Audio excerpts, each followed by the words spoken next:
In the Appalachian Mountains, almost every family passes down a story that sounds slightly too perfect.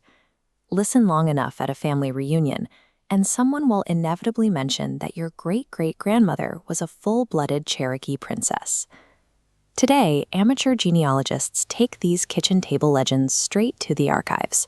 They eagerly dig through old census schedules, land deeds, and military pensions, looking for any shred of proof linking them to this royal native lineage. But instead of uncovering royal bloodlines, they run headfirst into a brick wall. The paper trail abruptly stops. You won't find those missing records in a burned-down county courthouse, because the foundational premise itself is a historical impossibility. There were never any Cherokee princesses. Before European settlers arrived in North America, Indigenous nations did not recognize kings, queens, or royal courts of any kind. Native governance was highly complex and varied widely by region.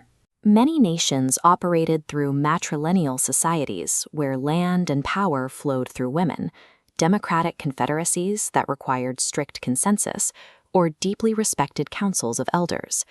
The concept of a native princess is an entirely European fiction, a rigid, old-world hierarchy forcibly projected onto indigenous communities. When European colonizers encountered these decentralized governments, they were deeply confused. They couldn't, or simply wouldn't, negotiate with a consensus-driven council where power was distributed equally. To solve their own administrative problem, colonizers imposed their familiar system onto the tribes. They began unilaterally labeling specific native diplomats or tribal representatives as kings. These colonizers understood exactly what they were doing. Forcing a monarchical structure onto native communities was a calculated legal strategy designed to streamline conquest. By elevating one individual to the status of a monarch, European governments created a highly convenient legal loophole. They could draft a treaty, have that single designated king sign it, and legally claim the land of an entire sovereign nation. This map shows the devastating outcome of that tactic. The United States acquired massive blocks of indigenous land by engineering these monarchical-style agreements.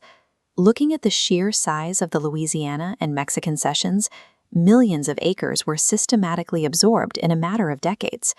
European royal titles served as highly effective legal weapons, built specifically to dismantle indigenous sovereignty and legally justify mass territorial seizure on a continental scale. Because colonizers had invented native kings, they inevitably labeled the daughters of these leaders as princesses. This gave rise to the enamored princess narrative.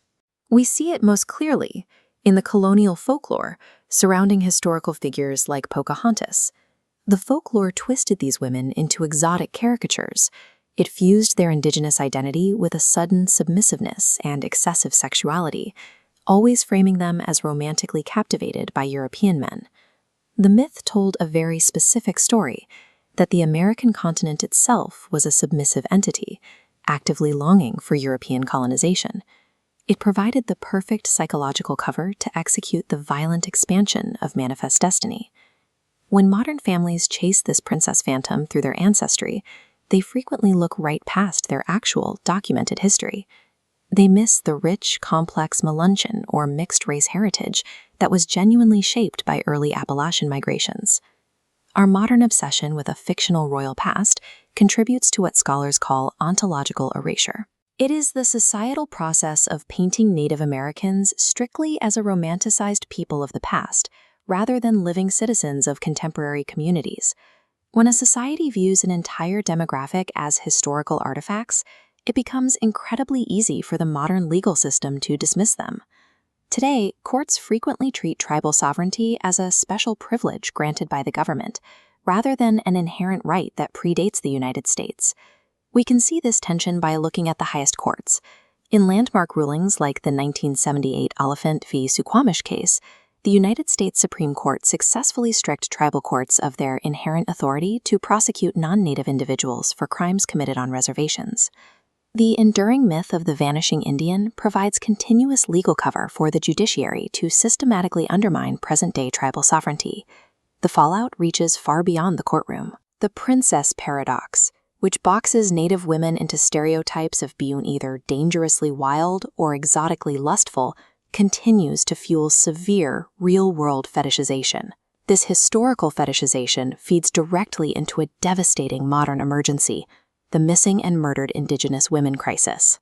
Native women face disproportionate rates of violence today.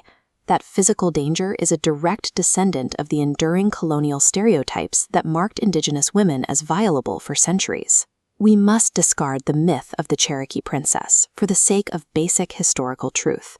More importantly, dismantling that legend is an essential step in rejecting a lethal colonial tool, allowing us to fully recognize the enduring political sovereignty and humanity of Native nations.